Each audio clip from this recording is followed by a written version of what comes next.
चलो अभी तक हम लोग देख चुके हैं कि किस तरह से सर्किट्स थे और उन सर्किट्स में हमने इक्विवेलेंट रेजिस्टेंस निकाला था।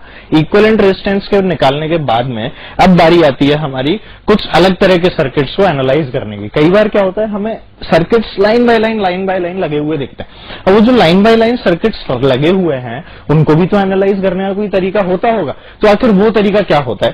तो इस तरह के जो इनफाइनाइट सर्किट्स होते हैं, दो circuits are known as ladder circuits. उनको क्या बोला जाता है? They are known as the ladder circuits. और लैडर सर्किट्स को हम लोग कुछ अलग तरह से डिफाइन करते हैं और उन्हीं को आज हम लोग एनालाइज करने वाले हैं। देखो, एक मुझे लैडर दी गई जिसमें किस तरह से रेजिस्टेंसेस कनेक्टेड थे, R R R R R R and this goes up to infinity. ये कहां तक जा रहे थे? इनफाइनाइट की तरफ जा रहे थे। ठीक है, infinite is a relative term. हम इसको पहले भी इस बारे में बात कर चुके हैं कि इनफाइनाइट किस तरह से एक रिलेटिव टर्म होती है। ठीक है, तो ये सारे रेजिस्टेंसेस कहां पर जा रहे हैं? These resistances are going till infinity. मतलब एक इसी तरह का पैटर्न हमें आगे तक बनता हुआ नजर आ रहा था। अब इस पैटर्न में एक चीज बताओ, ये इंफिनिटी तक जा रहा है और अगर मैं इस पैटर्न को यहां से काट दूं, अगर मैं इस पैटर्न को इस वाले पॉइंट से काट दूं, तो क्या मेरे को ऐसा दिखता है कि जैसा ये पहला पोर्शन था, क्या वैसा ही सब कुछ आगे है? बिल्कुल है।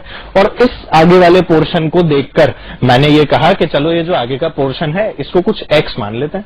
इसको क्या मान लिया गया? x। और ये इसके साथ में, इस पोर्शन के साथ में क्या पैरेलल में कनेक्टेड है? यहाँ पे करंट डिवाइड हो रहा है, पोटेंशियल ड्रॉप सेम है। मतलब कि ये किस तरह से कनेक्टेड है? This is connected in parallel with these two resistances. ठीक है, इस रेजिस्टेंसेस, इस वाले रेजिस्टेंस के साथ में ये आगे का सर्किट आ गया पैरेलल में। अच्छा, इनफाइनाइट में से अगर मैं एक कम भी कर दूं तो इन्फिनिटी पे कोई फर्क नहीं पड़ता यार। इनफाइनाइट तो इनफाइनाइट ही होता है। इनफाइनाइट में से एक कम भी किया तो उस पर कोई फर्क नहीं पड़ने वाला। तो इसलिए इस पोर्शन को मैंने मान लिया, जो आगे का पोर्शन है, दिस इज एक्स। इसको मैंने क्या नाम दे दिया? एक्स। क्योंकि ये क्या हो रहा था? इस वाले पोर्शन का बिल्कुल रेप्लिका था। ठीक है, so now this portion comes to be known as X. और अब जब मुझे ए और बी के बीच में आर इक्विवेलेंट निकालना है तो क्या मैं इसको डायरेक्टली इस तरह से लिख सकता हूं? That are equivalent across A B की बात कर रहे हैं तो क्या वो आ जाएगा मेरे पास? R and X in parallel plus this R in series. तो मुझे क्या मिल जाएगा? What I get is X R upon R plus X plus R. ठीक है, कुछ ऐसा ही तो मिलेगा मुझे। आर इक्विवेलेंट क्या आ जाएगा? X R upon R plus X plus R. और इसको जब मैं सॉल्व करता हूं तो यहां से मुझे क्या मिल जाएगा? What I get is X R plus R square plus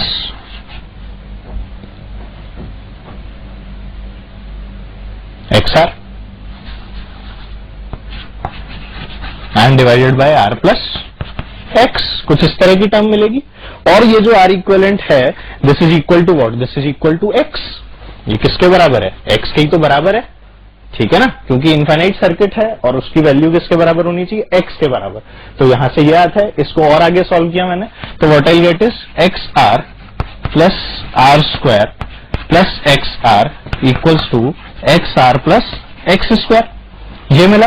तो देखो, ये 2xr और ये xr, ये दोनों खत्म हो गए। तो मुझे यहां से क्या मिलता है? What I get is X square minus X R minus R square equals to 0।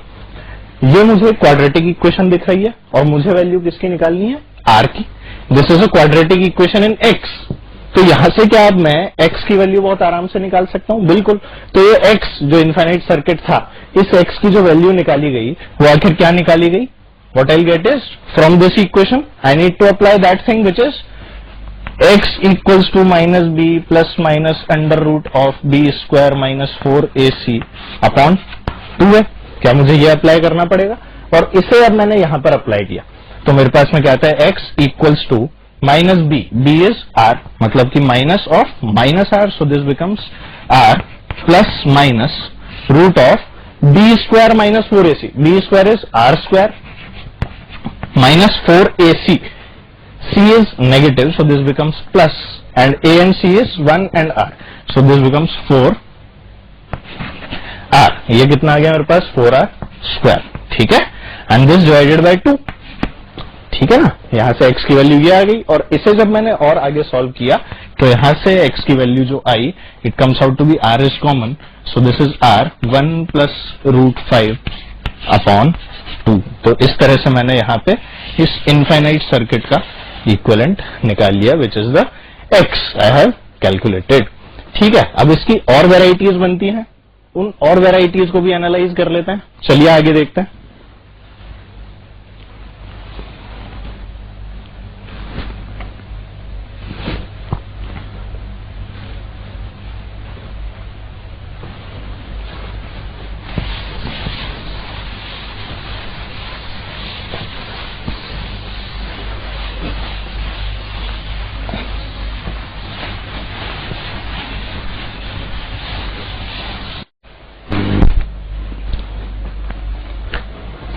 देखो हम लोग कई तरह के सर्किट्स देख चुके हैं। आर इक्विवेलेंट हमने निकालना सीखा था। आर इक्विवेलेंट के बाद में अब बारी आती है करंट किस तरह से अलग अलग ब्रांचेस में डिस्ट्रीब्यूट किया जाता है। अब हम लोग करंट डिस्ट्रीब्यूशन की अगर बात करें तो आर इक्विवेलेंट निकालना हमारे लिए बहुत जरूरी हो जाता है, और हम लोग अब उसी आर इक्विवेलेंट को आगे की तरफ लेकर जाते हैं कि आर इक्विवेलेंट निकाल के अब मैं किस तरह से किसी ब्रांच में कितना करंट फ्लो कर रहा है उस चीज को कैलकुलेट कर सकता हूं। ठीक है, तो अब अगर मैं इस पहले सर्किट को एनालाइज करूं, इस पहले सर्किट को अगर एनालाइज किया जाए तो देखो सबसे पहला काम मेरा किसी भी सर्किट को देखते ही क्या होना चाहिए, it should be that I need to find out the R equivalent of that circuit. तो इसका आर इक्विवेलेंट निकालते ही क्या मेरे को करंट पता लग जाएगा इस सर्किट में कितना फ्लो कर रहा है। तो अगर मैंने इस पहले सर्किट को एनालाइज किया तो देखो जरा आर इक्विवेलेंट की बात करते हैं। क्या ये 6 और 3 आपस में पैरेलल में है, मतलब कि इनका गुच्छा क्या एक कॉम्बिनेशन बनाता है।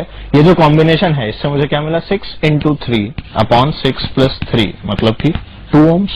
और फिर ये जो 2 ohm बना, क्या ये 3 ohm के साथ में सीरीज में लगा हुआ है, मतलब कि आर इक्विवेलेंट मेरे पास में कितना आ गया, the R equivalent it comes out to be 5 ohms। R equivalent अगर 5 ohms आ गया मतलब कि जो करंट की वैल्यू है, किसकी वैल्यू, करंट की वैल्यू, क्या वो V/R होती है। और क्योंकि वो V/R होती है तो यहां से 50 volts का जो पोटेंशियल डिफरेंस है divided by R equivalent which is how much, which is 5, मतलब कि the current is 10 amperes in the circuit. यहां से मैंने करंट फ्लो निकाल लिया विच इज 10 एम्पियर्स। फ्लो यहां से नजर आ ही रहा है कि किस तरह से फ्लो कर रहा होगा। तो मैंने करंट की वैल्यू तो इसमें कैलकुलेट कर ली। ठीक है, मुझसे पूछा गया इस क्वेश्चन में that find the current through the 6 ohm branch. इसके अंदर करंट जो बह रहा था आखिर वो कितना था। अब जब मुझसे ये वाली बात पूछी गई तो मैं करंट तो निकाल ही चुका हूं। करंट निकालने के बाद और आगे की अप्रोच अब इसमें देखते हैं। तो देखो अगर ये 10 एम्पियर, यहां पर ये 50 वोल्ट्स, तो ये भी कितना होगा, this will also be equal to 50 volts. ये कनेक्टिंग वायर मतलब ये भी कितना हो गया, 50 वोल्ट्स। पर क्या अब यहां पर इस रेजिस्टेंस की वजह से एक ड्रॉप आया होगा, और उस पोटेंशियल ड्रॉप की वैल्यू कितनी होगी, 30।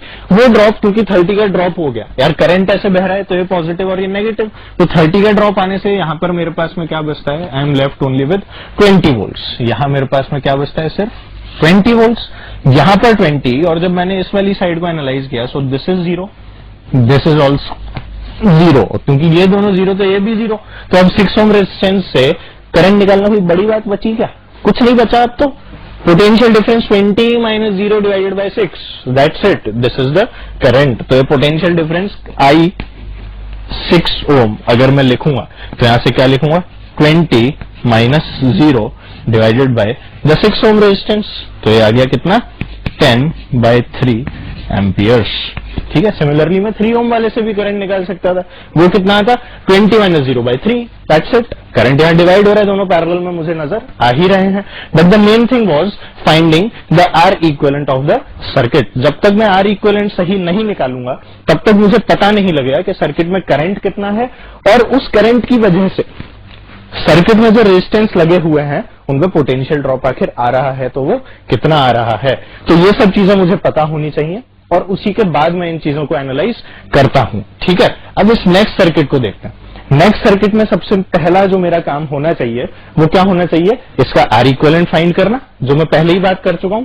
तो इसका आर इक्विवेलेंट निकालते हैं। चलो जल्दी जल्दी से देखा तो मैंने देखा कि ये वाले 3 ohm और ये वाले 3 ohm, ये दोनों के दोनों जो है ये किसमें है, दोनों सीरीज में लगे हुए हैं। 3 ohm इन सीरीज, मतलब कि मेरे पास क्या बना, 6 ohm। 3 ohm सीरीज में आए तो मुझे मिला 6 ohm। ये 6 ohm जो है क्या ये इस 3 ohm के साथ में पैरेलल में लगा हुआ है। देखो कुछ इस तरह की कंडीशन, ये क्या है, 6 ohm, इन वाले 3 और 3 ohm का कॉम्बिनेशन। ठीक है, this 6 ohm is in parallel with this 3 ohm resistance, and 6 and 3 का जो गुच्छा होता है क्या वो मुझे 2 ohm बना के देता है, बिल्कुल देता है। तो ये 6 और 3 ने मुझे बना के दिया 2 ohm। इन्होंने क्या बना के दिया मुझे 2 ओम। अब मैंने देखा कि इसका कॉम्बिनेशन जो बना 2 ओम का, वो इस वाले 2 ओम के साथ में किस में लगा हुआ है, it is in series with this 2 ओम। तो 2 ओम सीरीज में क्या मुझे 4 ओम बना के दे देंगे? बिल्कुल दे देंगे सर। 2 ओम ने सीरीज में मुझे क्या बना के दे दिया? 4 ओम बना के दे दिया। They made a 4 ohm out of 2 and 2। तो यहां से मुझे मिला 4। अब ये 4 और ये 4 ये दोनों लगे हैं किसमें? पैरेलल में। ये दोनों कैसे लगे हुए हैं? पैरेलल में। तो 4 और 4 का पैरेलल कॉम्बिनेशन क्या होगा? 4 into 4 upon 4 plus 4। जल्दी करो भाई, कितना हो जाता है? This is equal to 2 ohm again. तो इससे जो कॉम्बिनेशन आया वो था कितने ओम का? 2 ओम का, क्योंकि ये दोनों थे पैरेलल में। अब वो वाला 2 ओम और ये वाला 3 ओम सीरीज में जुड़े हुए हैं, और क्योंकि ये दोनों सीरीज में जुड़े हुए हैं तो मेरे पास में यहाँ पे आर इक्विवेलेंट कितना आ गया? 2 + 3 which is equal to 5 ohm. यहां से मैंने सबसे पहले क्या चीज कैलकुलेट की? The R equivalent. मुझे क्वेश्चन जो गिवन था it was find the current through this branch. मुझे इस वाली ब्रांच के थ्रू करंट निकालना था। सबसे पहला काम मैंने कर लिया अपना आर इक्विवेलेंट फाइंड करना। आर इक्विवेलेंट आ गया तो क्या अब मैं यहां से करंट फाइंड कर सकता हूं इस वाले सर्किट में कितना है, और वो करंट कितना होगा? V upon I. करंट के लिए I equals to V upon R। ठीक है, तो V अपॉन R जो मैंने किया, V is equal to 50 volts and the R equivalent is 5 ohm. So this becomes 10 amperes. यहां से मैंने करंट क्या निकाल लिया? 10 एम्पियर्स। मतलब कि current of 10 amperes is flowing in this circuit. ये जो 10 एम्पियर का करंट है ये इस रेजिस्टेंस के थ्रू भी फ्लो कर रहा है। So this is positive and this is negative. तो यहां पर जो ड्रॉप हुआ, क्या 30 वोल्ट्स का यहां पे ड्रॉप हुआ? तो क्या यहां पर मेरे पास में सिर्फ 20 वोल्ट्स बचा? बिल्कुल। अब देखो इतने सारे इन वाले सर्किट्स को एनालाइज करना थोड़ा सा मुश्किल होता है, तो मैं इसको क्या करता हूं, एक लेवल तक रिड्यूस करता हूं और इसको दोबारा बनाने की कोशिश करता हूं। देखो कैसे रिड्यूस किया गया। इसको रिड्यूस किया मैंने और कहा कि लेट्स से ये हमारी 50 वोल्ट्स की बैटरी, उसके बाद में ये 3 ओम वाला रेजिस्टेंस, उसके बाद में ये 4 ओम वाला रेजिस्टेंस, और मैंने ये देखा था कि ये 2 और यहां से जो 2 निकल के आया था उन दोनों ने ये वाला 4 ओम वाला रेजिस्टेंस मुझे दिया था, जो कि किसमें थे? पैरेलल में। तो यहां से मुझे मिल गए 2 सेम रेजिस्टेंस जो कि किसमें कनेक्टेड है? पैरेलल में कनेक्टेड है। ठीक है, ये करंट मेरे पास में बह ही रहे और ये कितना है? 10 एम्पियर। यहां पे जो ड्रॉप है इट इज 20, यहां पर इट इज 0। ठीक है, यहां पर अगेन 0 होगा क्योंकि बैटरी है हमारे पास में 50 वोल्ट्स की। This is 50 volts. ये सब चीजें मुझे इस वाले सर्किट में पता है पहले से।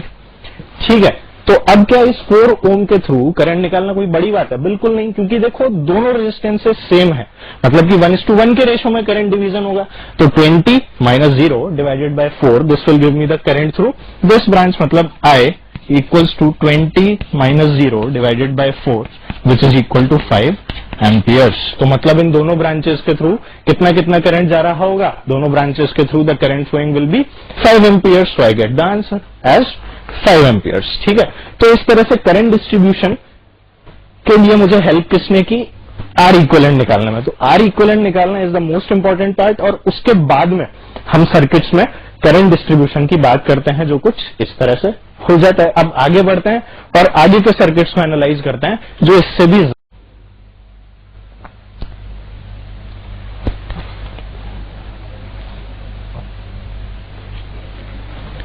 देखो हम लोग बात कर रहे हैं अब नए तरह के सर्किट्स की जो कि और भी ज्यादा कॉम्प्लिकेटेड होते हैं, and they are known as Wheatstone bridge. Wheatstone bridge जो होता है these are in the shape of a wheat. Wheat का दाना देखा है? व्हीट माने गेहूं। गेहूं कुछ इस तरह का होता है, और क्योंकि गेहूं इस तरह का होता है और ये सर्किट भी कुछ ऐसा ऐसा ही दिख रहा है, इसीलिए इसको क्या नाम दे दिया गया? This is known as the Wheatstone bridge. ठीक है, गेहूं पत्थर का पुल है ना, व्हीटस्टोन ब्रिज। तो देखो हमने आगे इसमें बात की तो इसकी हम 2 कंडीशंस देखते हैं। तो वो पहली चीज जो हमने इसमें देखी वो क्या थी कि इसमें देखो ना तो कोई 2 रेजिस्टेंस सीरीज में दिख रहे, ना कोई 2 रेजिस्टेंस इसमें पैरेलल में दिख रहे।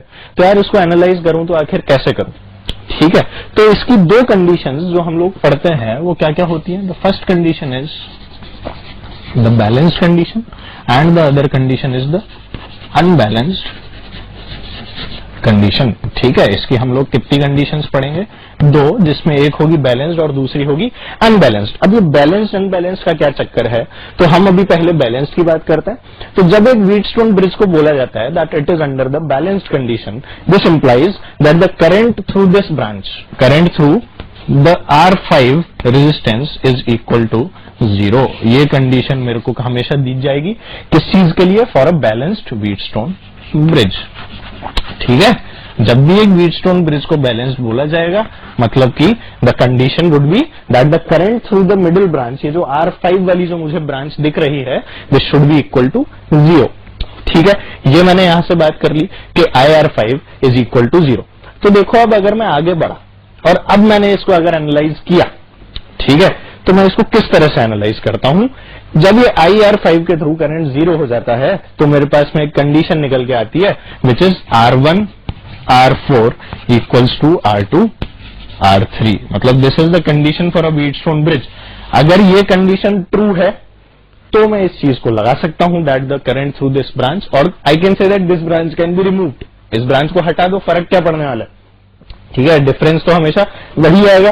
तो देखो अब इसको अगर एनालाइज करूं और इस वाले जो पार्ट है, इस पार्ट को मैं प्रूव करूं, तो इसको प्रूव करने की कोशिश करते हैं। देखो यहां पर V, तो यहां पर भी जो पोटेंशियल होगा वो होगा V, ठीक है। यहां पर हो जाएगा मेरे पास में 0, क्योंकि यहां पर भी क्या था? 0। अब यहां पे इस रेजिस्टेंस की वजह से there was a drop X, तो इस वाले एंड पर भी क्या आएगा मेरे पास? X, क्योंकि IR5 क्या है? इट इज इक्वल टू 0, ठीक। तो अब मैं यहां पे अगर अपने किरचॉफ्स लॉज लगाऊं तो मुझे क्या मिल जाता है? Let's see what I get is, पहले R1 के लिए लगाते हैं। So V minus X divided by R1 is I1। I can say V minus X divided by R1 equals to I1। तो यहां से क्या मिल जाएगा मुझे? V minus X equals to I1 R1, ठीक है। ये आ गई पहली इक्वेशन। नेक्स्ट देखते हैं, V और X के बीच में एक R3 भी है जिससे कि I2 वाली रिलेशन आएगी। तो आ गया V minus X divided by R2 equals to I2, जिससे मुझे क्या मिलता है? V minus X equals to I2 R2, which is equation second, ठीक है। अब ये I1 यहां से भी फ्लो करेगा और ये I2 यहां से फ्लो करेगा, जिससे कि मुझे यहां से वापस करंट कितना मिल जाए? वापस I मिल जाए, ठीक है। Current entering equals to the current leaving, ठीक है। यहां तक की बात हो गई। दिस इज इक्वेशन 2 भाई, 1 थोड़ी है ना। तो यहां तक की मैंने अब बात कर ली है। आगे देखते हैं, अब इस वाली ब्रांच के थ्रू लिखते हैं। क्या लिखूंगा? X minus 0 divided by R2 equals to I1, तो ये आ जाएगा X minus 0 divided by R2 equals to कितना? I1, मतलब कि X equals to I1 R2, which is equation 3, ठीक है। और सिमिलरली अब अगर मैं R4 वाली ब्रांच के लिए लिखूंगा तो मैं क्या लिखूंगा? X माइनस 0 डिवाइडेड बाय, ये कितना था? R2, और ये था R3 था यार, ये है ना, दिस वाज R3, ठीक है। गलत नंबरिंग कर दिया, चलो। तो ये आ गया X minus 0 upon R4 and this is equal to I2, जिससे कि सीधा इंप्लीकेशन क्या हुआ? That X equals to I2 R4, which is let's say your equation number 4। तो इस तरह से ये 4 इक्वेशन आ गई मेरे पास, और इनको अब क्या करो? आपस में डिवाइड कर लो। तो इनको जब मैंने आपस में डिवाइड किया, देखो ये सारी चीजें 1 2 3 4, तो इनको जब 1/2 और 2/3, 1/2 3/4 इनको किया गया और परफॉर्म किया, तो मेरे पास जो फाइनल इक्वेशन निकल के आई वो क्या आई? R1 upon R2 equals to R3 upon R4। और इसको जब देखा तो मेरे मन में पहली वाली इक्वेशन वापस आ गई, which says that R1 R4 equals to R2 R3, which is the required condition for a balanced Wheatstone bridge. तो अगर R1 R4 R2 R3 बराबर हैं, इसका सीधा सीधा मतलब है कि इसको यहां से निकाला जा सकता है, और R1 R2 क्या हो जाएंगे? दोनों आपस में सीरीज में, R1 R2 सीरीज में, और इसी तरह से R3 R4 किस में आ जाएंगे मेरे पास? R3 R4 will be in series. और ये दोनों आपस में कैसे होंगे? ये दोनों आपस में होंगे हमेशा पैरेलल में। देखो R1 R2 सीरीज में, R3 R4 सीरीज में, और ये आपस में किस में हो जाएंगे? पैरेलल में हो जाएंगे, ठीक है। तो इस तरह से मैं किसी भी एक व्हीटस्टोन ब्रिज को एनालाइज कर सकता हूं, बट द रिक्वायर्ड कंडीशन कि वो व्हीटस्टोन ब्रिज हो वो क्या है? R1 R4 equals to R2 R3, ठीक है। एक क्वेश्चन देखते हैं इस पे।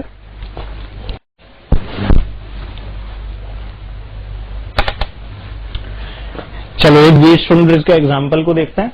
इस एग्जांपल में मुझे एक सर्किट गिवन है जो कि व्हीटस्टोन ब्रिज जैसा तो नहीं दिखता, पर सर आपने तो कहा था कि व्हीटस्टोन ब्रिज का जो शेप होता है वो बिल्कुल गेहूं जैसा होता है। जरूरी नहीं है यार कि वो शेप गेहूं जैसा हो, ठीक है, उसकी जो इनिशियल कंडीशन है वो फुलफिल होनी चाहिए। एक व्हीटस्टोन ब्रिज के लिए इनिशियल कंडीशन क्या है फुलफिल होने की, वो क्या है, R1 R4 equals to R2 R3। तो मैंने जब इसमें अपने नॉर्मल सीरीज पैरेलल कॉम्बिनेशंस लगाने की कोशिश की तो मैं ऐसा कुछ कर ही नहीं पाया। देखो 3 2 कुछ पता ही नहीं लग रहा, पैरेलल में दिख रहे हैं पर ये वाला 2 बीच में आ गया, फिर वापस वो 6 और 4 बीच में आ गए, तो मैं इसको एनालाइज नहीं कर पाया अपने नॉर्मल सीरीज कॉम्बिनेशन वाले जो रूल्स हैं उनसे। अब मेरे को याद आया कि जब इस तरह के रूल्स काम करना बंद कर देते थे तब मेरे को व्हीटस्टोन ब्रिज की कहानी याद आती थी। और उस केस में क्या होता था कि R1 R4 और R2 R3 क्या होने चाहिए थे, बराबर होने चाहिए थे। तो मैंने इसमें देखा कि ये 3 ओम 4 ओम ये कुछ इसी तरह से कनेक्टेड है जैसे R1 और R3 कनेक्ट हुआ करते थे, ठीक है, R1 और R4। ऐसी जो है R2 और R3 ये भी इसी तरह से कनेक्टेड है। मतलब 3 ओम में मुझे मेरा क्या दिखा, R1, 6 में दिखा R2, 2 में दिखा R3 और 4 में दिखा R4, ठीक है। और मैंने इसको चेक किया कि कहीं ये व्हीटस्टोन ब्रिज वाली कंडीशन फुलफिल तो नहीं कर रहा। इस कंडीशन को चेक किया तो मेरे पास में क्या आया, लेट्स सी R1 R4 मतलब कि 3 into 4 equals to R2 R3 6 into 2। अरे यार ये तो 12 और 12 आ गया दोनों तरफ, मतलब कि 12 equals to 12 which means that this is a Wheatstone bridge. इसका इम्प्लीकेशन तो यही है कि ये सर्किट क्या हो गया, हमारा एक व्हीटस्टोन ब्रिज हो गया। तो अब मैं इसे आराम से एनालाइज कर सकता हूं। और इसकी खास बात जो आई वो खास बात क्या थी कि जो 2 ओम वाला रेजिस्टेंस है, ये जो 2 ओम वाला रेजिस्टेंस है, this can now be removed from here, ठीक है। यही तो खास बात थी, तभी तो मेरे को सीरीज और पैरेलल वाली चीजें पता लग पाएंगी, नहीं तो इस सर्किट में तो कुछ पता ही नहीं लग रहा था। पर जैसे ही मैंने इसे as a Wheatstone bridge prove किया वैसे ही मुझे अब चीजें नजर आने लगी। तो देखो जरा इस 2 ओम को हटाने के बाद में जो मेरे पास में सर्किट बचता है वो आखिर कैसा है।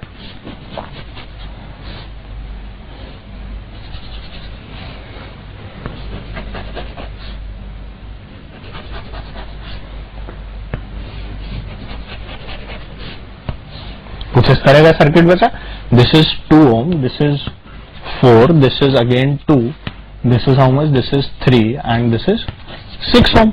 अब इसमें क्लैरिटी है मुझे कि कौन सीरीज में और कौन पैरेलल में। सीरीज में कौन, 2 4 3 6 क्लियरली विजिबल, 3 6 ने बनाया 9, 2 4 ने बनाया 6 और ये वाला 2 अलग से दिख ही रहा है, ठीक है। तो यहां से अब मुझे क्या मिल जाएगा, लेट्स सी, इसका भी इक्विवेलेंट बना लेते हैं। तो मुझे क्या मिल जाएगा, सबसे पहले तो इसको कर लेते हैं, किसको, 2 और 4 को, इन्होंने मिलकर क्या बना दिया 6 ओम, 3 और 6 ने बना दिया 9 ओम, ठीक है ना। तो ये हमारे हो गए 9 ओम यहां पे, ठीक है। और सिमिलरली ये वाला 2 ओम इसके पैरेलल में दिख ही रहा है, ठीक। तो कुछ इस तरह से ये आ गया 9 ओम और ये आ गया हमारा 2 ओम वाला नीचे का रेजिस्टेंस। ये हमारे एंड्स ए और बी जिसके अक्रॉस हमें आर इक्विवेलेंट कैलकुलेट करना था, ठीक है। तो अब क्या हो गया, डायरेक्ट रिजल्ट, अब तो कुछ बचा ही नहीं, तीनों पैरेलल में नजर आ ही रहे हैं क्लियरली।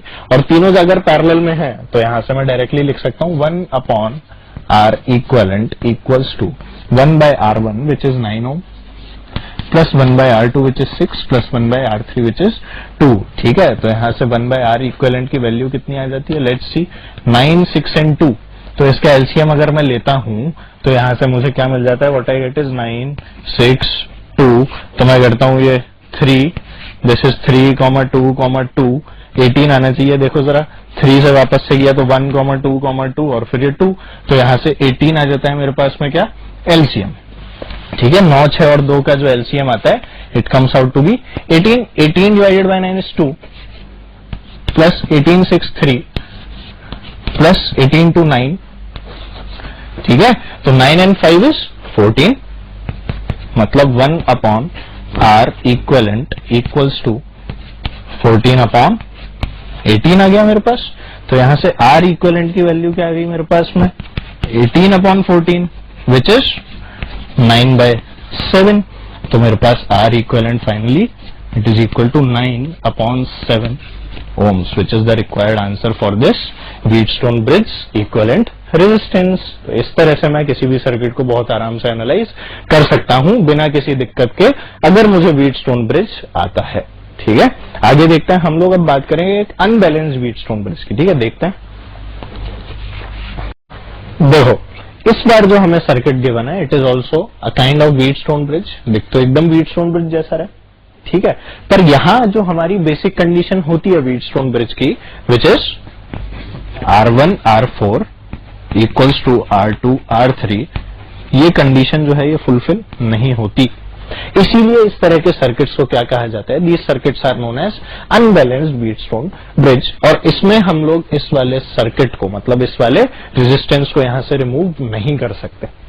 ठीक है, इस रेजिस्टेंस को यहां से रिमूव हम लोग नहीं कर पाएंगे। देखो, R1 R4 इज कितना 1, और यहां पर ये कितना है 1 into 2 2। तो ये अनबैलेंस्ड Wheatstone ब्रिज की कैटेगरी में आते हैं। इन सर्किट्स को जब हम आगे एनालाइज करते हैं तो देखो, इन सर्किट्स का एनालिसिस आखिर होता है तो कैसे होता है। देखो क्या हुआ कि ये I1 करंट फ्लो हुआ, यहां से I2 करंट फ्लो हुआ, यहां पे इसकी वजह से कुछ पोटेंशियल ड्रॉप X, और यहां पे इसकी वजह से कुछ पोटेंशियल ड्रॉप Y। इस तरह से मैंने यहां पर क्या मार्क कर लिया, इनके पोटेंशियल ड्रॉप जो इनके अक्रॉस आएंगे। अब क्या किया जाता है कि I1 करंट यहां से गया, I2 करंट यहां से गया, तो सबसे पहले X को लेके एक इक्वेशन लिखी जाती है और माना जाता है कि ये जो X है, इट इज द पॉइंट जहां से सारी डायरेक्शंस में करंट जा रहा है। मतलब कि इस सर्किट में अगर कोई पॉइंट है जहां से करंट हर जगह डिस्ट्रीब्यूट हो रहा है, तो वो पॉइंट क्या है? X। मतलब कि X is eight the highest potential. इसी तरह से एक बार माना जाता है that Y is eight the highest potential, और दोनों के लिए जो हमारी नोड वाली इक्वेशंस हैं वो लिखी जाती हैं। तो लेट्स सी किस तरह से होता है वो।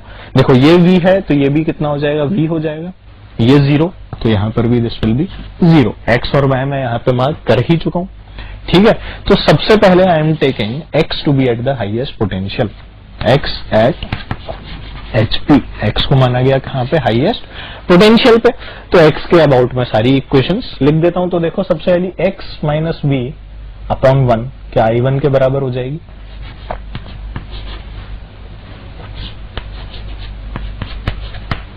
मतलब कि मेरे पास में क्या आ गया? What I get is, similarly अगर Y को हाईएस्ट पोटेंशियल पे माना जाए तो Y के लिए क्या लिखूंगा मैं? Y at HP। इस कंडीशन में जो इक्वेशन आएगी वो क्या आ जाएगी? Y minus 0 divided by 1। ठीक है, या फिर मैं यहां से बोल सकता हूं V minus Y divided by 2 equals to I2। ठीक है, I2 के लिए इक्वेशन लिख देते हैं। अभी Y को HP पे बाद में मानेंगे। ठीक है, पहले I2 वाली इक्वेशन लिख ली, I1 और I2 की इक्वेशन लिखने के बाद ही इसको एनालाइज करते हैं। तो आ गया मेरे पास V minus Y divided by 2 equals to I2। ठीक है, ये दोनों इक्वेशंस तो मैं लिख चुका। अब आगे की इक्वेशन देखते हैं। आगे की इक्वेशन को जब देखा तो वही चीज, पहले X को हाईएस्ट पोटेंशियल पे माना और पहली इक्वेशन लिखी मैंने किसके लिए? X के लिए। तो मैं सबसे पहले जो मैं यहाँ पे वोल्टेज के लिए इक्वेशन लिखूंगा, वो इक्वेशन कैसे लिखूंगा? देखो जरा, the equation will be X minus V upon 1 plus X minus Y upon 2 plus X minus 0 upon 1। Node rule जो है हमें पता है, and it is equal to 0। ये इक्वेशन आई। ठीक है, इस इक्वेशन को आगे सॉल्व करते हैं। What I get is 2 as the LCM. तो यहां से मुझे क्या मिलेगा? What I get 2x minus 2v plus x minus y plus 2x equals to 0। ठीक है, जिससे मुझे कितना मिल जाएगा? 2x 3x 4 5x। So this gives me 5x और ये आ गया minus y minus 2v equals to 0। Let's mark this is equation number 1। ठीक है, इनको A और B मार्क कर लेते हैं, क्योंकि I की वैल्यू, I1 की वैल्यू और I2 की वैल्यू तो यहीं से मिलेगी। ठीक है, तो इस तरह से मैंने पहली इक्वेशन निकाली। कब? जब X was at the highest potential. अब इसी तरह से मैं अब मान लेता हूं कि Y है हाईएस्ट पोटेंशियल पे। ठीक है, तो Y एट HP और जिस तरह से मैंने x के लिए इक्वेशन लिखी है उसी तरह से इसको लिख देते हैं। तो क्या आ जाएगा, y minus V divided by 2, y minus V divided by 2 plus y minus X by 2 plus y minus 0 by 1 and this is equal to how much, this is equal to 0। इसे सॉल्व किया तो 2 will be the LCM, so this becomes y minus v plus y minus x plus 2y equals to 0, which gives me y 2y 4y minus v minus x equals to 0. Let's call this as equation number 2. तो इस तरह से मेरे पास में दो equations I.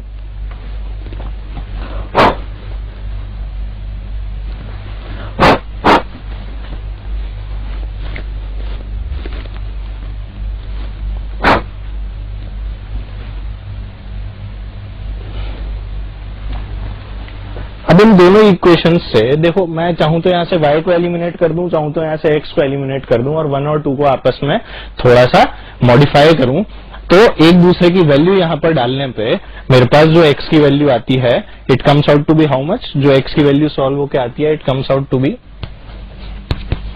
From 1 and 2 the value of x it comes out to be 9v by 19। x की value जो आती है इट इज 9v बाय 19। और सिमिलरली जब मैं वैल्यू y के अंदर अब डालता हूं किसी भी इक्वेशन में, तो y की value comes out to be 7v by 19। y की वैल्यू कितनी आ जाती है, 7v बाय 19। अब इन वाली वैल्यूज को x और y की जब मैं यहां पर पुट करता हूं किसमें, a और b में, तो मुझे a और b से i1 i2 मिल जाता है। ठीक है, तो मेरे पास i1 कितना आता है, ठीक है, putting in A and B। ठीक है, तो जो I1 की वैल्यू आती है it is equal to 10v by 19 और सिमिलरली जो I2 की वैल्यू आती है it is equal to 6v upon 19।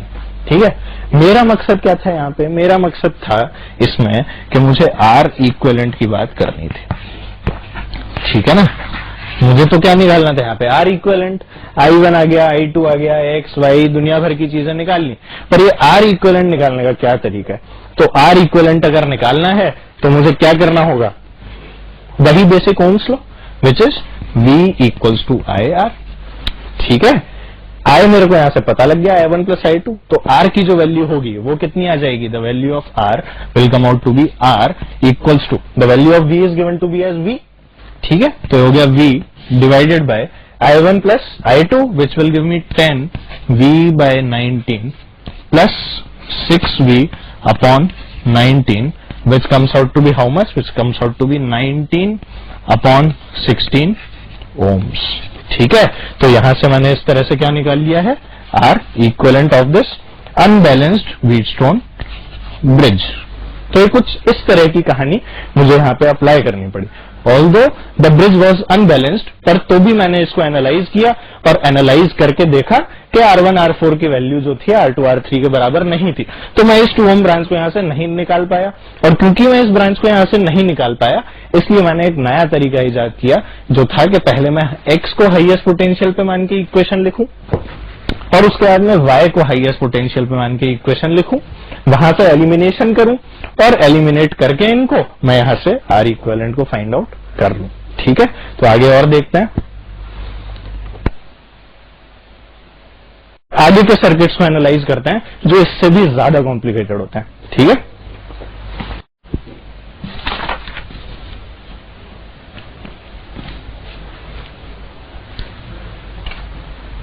चलो हम लोग कई तरह के सर्किट्स देख चुके हैं, अब हम लोग बात करते हैं सिमेट्रिक सर्किट्स की, किस तरह से सर्किट्स में सिमेट्री देखी जाती है।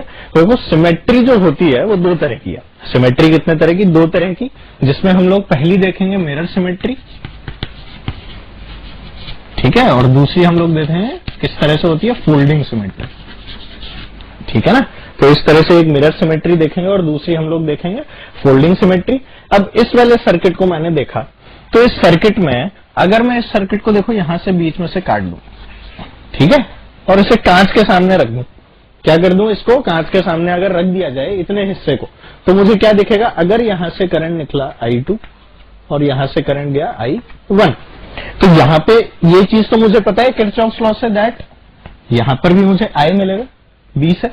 तो यहां से कितना आ रहा था, I1 आ रहा था, मिरर के अंदर देखा, और यहां से कितना आ रहा था, I2 आ रहा था। अगर ये I2 था और ये I1 था, मतलब कि यहां पर करंट का कोई डिवीजन नहीं हुआ। तो क्या ये वाला जो नोड मुझे दिख रहा है, क्या ये वाला नोड मेरे लिए खराब हो गया? बिल्कुल हो गया। तो इस वाले नोड को हम लोग यहां से हटा सकते हैं। इसे हटाते ही ये जो सर्किट है, this can be drawn like this now, let's see.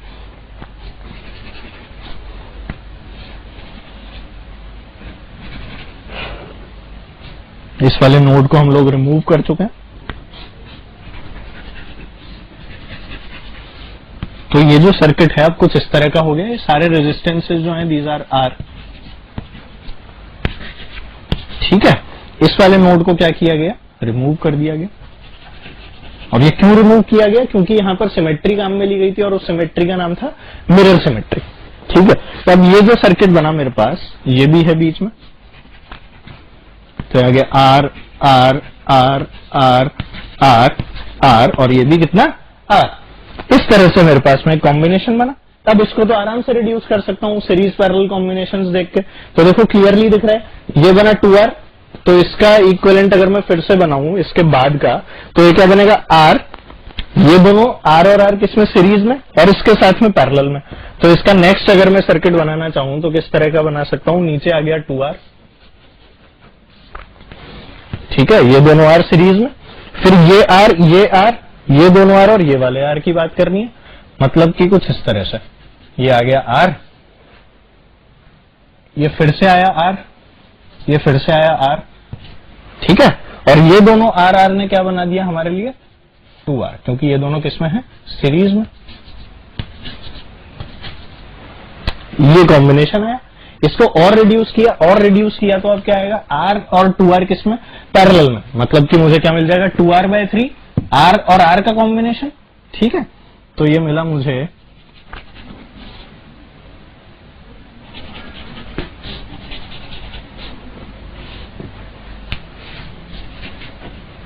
और ये यहां पे कितना, 2R।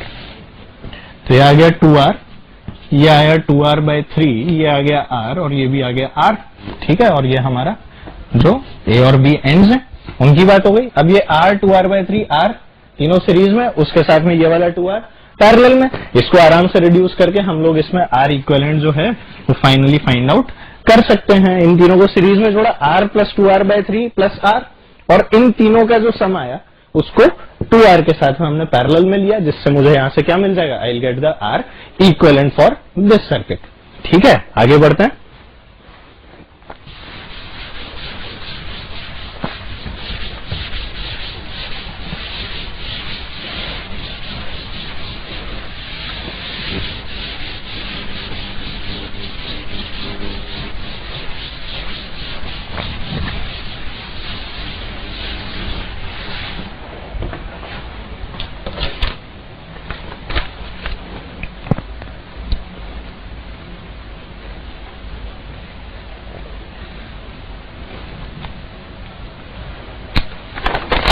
देखो एक सर्किट और बनाता है और इस बार नई तरह की सिमेट्री को चेक करते हैं किस तरह की बनती है, लेट्स सी।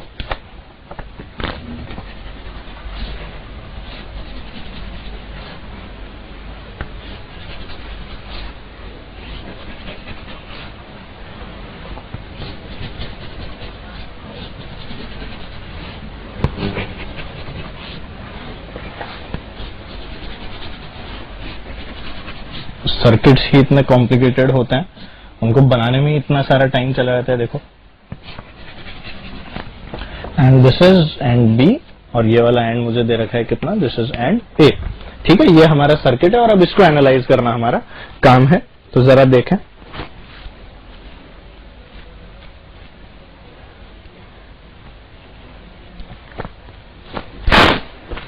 चलो ये सारे रेजिस्टेंसेस जो मुझे गिवन है, दीज आर ऑल आर, इन सबकी वैल्यूज क्या है, आर।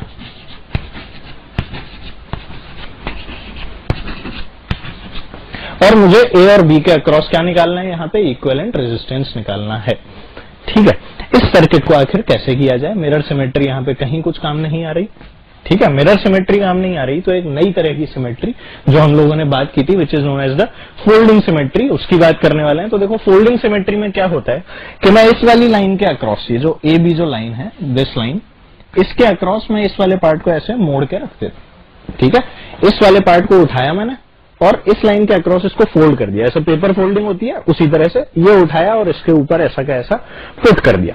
तो जैसे ही मैंने इसे उठा के इसके ऊपर पुट किया, ठीक है, तो क्या हुआ, ये वाला आर और ये वाला आर पैरेलल में आ गए, ये आर और ये आर पैरेलल में आ गए, ये आर और ये आर पैरेलल में आ गए, ये वाला आर और ये वाला आर पैरेलल में, एंड सिमिलरली ये आर और ये वाला आर भी किसमें आ गए, all these came in parallel, ठीक है, एक के ऊपर एक जैसे ही रखा।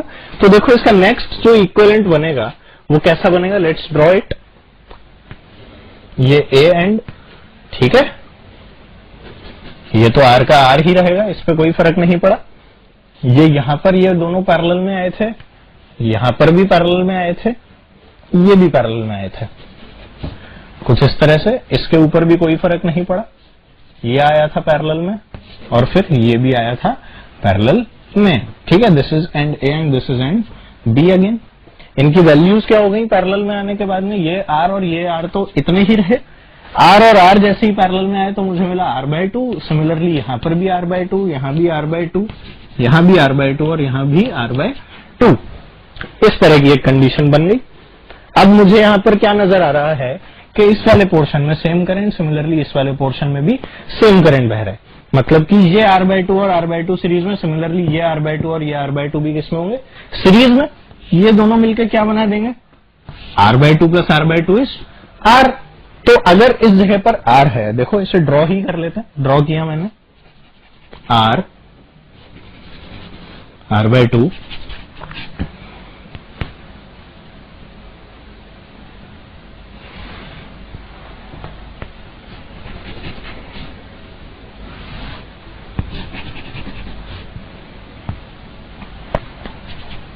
ठीक है ना, कुछ इस तरह की कंडीशन हो गई, ये आ गया r, ये आ गया r, ये आ गया r, ये आ गया r और ये बचा r/2।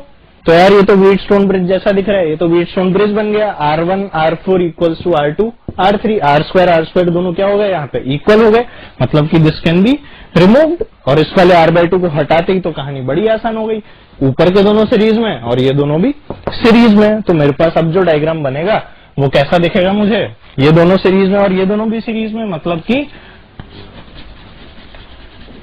ये 2r और ये भी कितना 2r, ठीक है, जिससे मुझे यहां से क्या मिल जाएगा, I get a combination of 2r and 2r, जिससे अब मुझे R इक्विवेलेंट निकालने में कोई परेशानी नहीं है। I can easily find out R equivalent by taking these two in parallel, ठीक है, कितना आ जाएगा 2r into 2r upon 2r plus 2r, which gives me how much, this is 4r square upon 4r, this cancels out, so I am left with only r. So this is the required answer for such a huge circuit.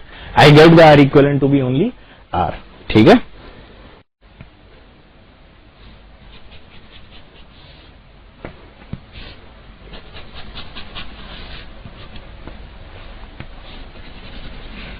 बहुत ही complicated सा circuit आपको इसमें नजर आएगा।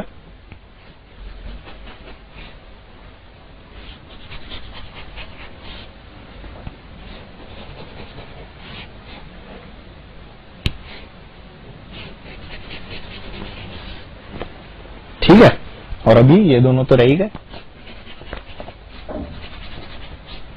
तो ये हमारा circuit है जिसमें सारे के सारे रेजिस्टेंसेज हैं R, और अब आप लोगों को सोचना है कि आखिरी वाला सर्किट सॉल्व होगा तो कैसे होगा, क्या इसमें एक ही तरह की सिमेट्री काम आएगी या इसमें मुझे दोनों तरह की सिमेट्री अप्लाई करनी पड़ेगी, और ये हमारे दोनों एंड्स हैं, this is and A and this is and B। तो let's see how this is done, आप लोग सोचें।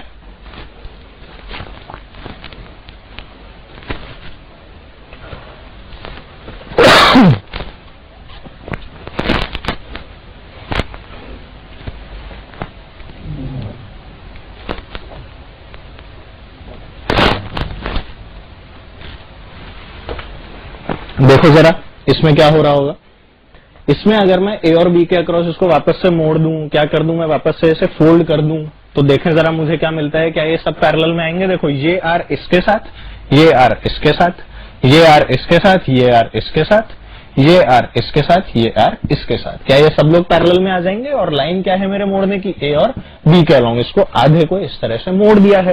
तो मुझे जो सर्किट अब मिलने वाला है वो कैसा होगा? Let's see. ये आर और आर इंटैक्ट है हमारे पास, ये हमारे पास इंटैक्ट, ये वाला part this will become R/2,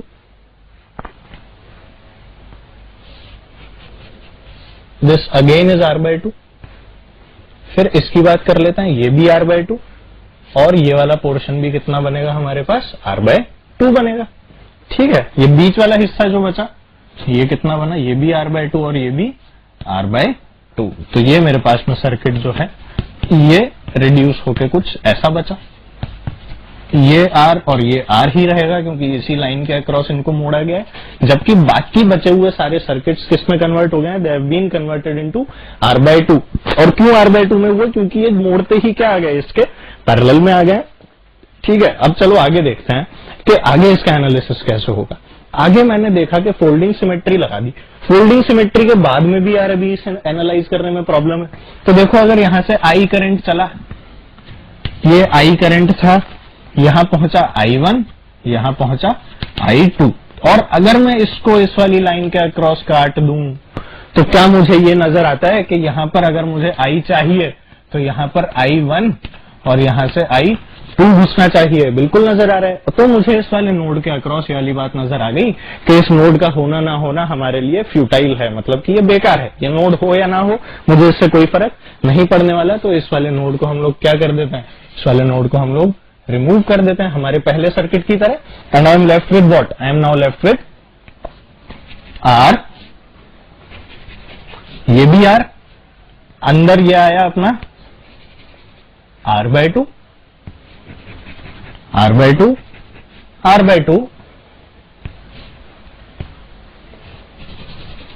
ये R/2 और यहां पर ये कुछ इस तरह से R/2 की दास्तान हो गई, क्योंकि ये वाला नोड जो था इसको क्या कर दिया गया? इसको कर दिया गया रिमूव। ठीक है, जबकि ये दोनों थे R और बाकी सब किस में थे? पैरेलल में। This is and A and this is and B। इस तरह से इन दोनों टर्मिनल्स के बीच में मैं अब बड़े आराम से इसका जो इक्विवेलेंट सर्किट होगा वो डिराइव कर सकता हूं। तो देखो यहां पर क्या ये दोनों R/2 किस में? सीरीज में। ये दोनों R/2 भी सीरीज में और ये आपस में किस में? पैरेलल में।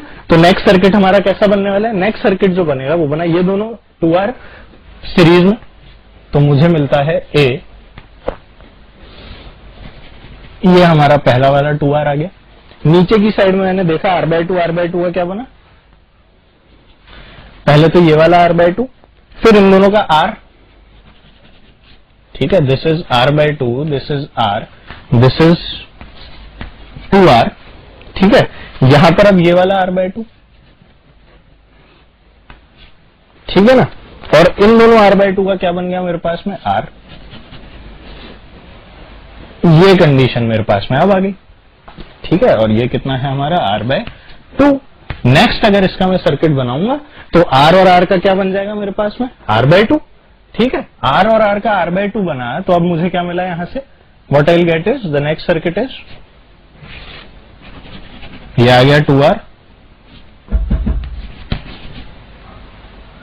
ये आ गया 2R, यहां पर मुझे मिला R/2, ये भी मिला अब कितना? R/2, और यहां पर भी मिला कितना? R/2। ठीक है, ये हमारा एंड A, ये हमारा एंड B, तो हो गया R/2, R/2 और ये भी R/2। अब ये तीनों सीरीज में, ये इसके पैरेलल में, ये कितना हो गया? 3R/2 और 2R का जो पैरेलल कॉम्बिनेशन होगा वही हमारा क्या हो जाएगा यहां से? R equivalent. सो इस तरह से इसमें मैंने दो सिमेट्री काम में ली।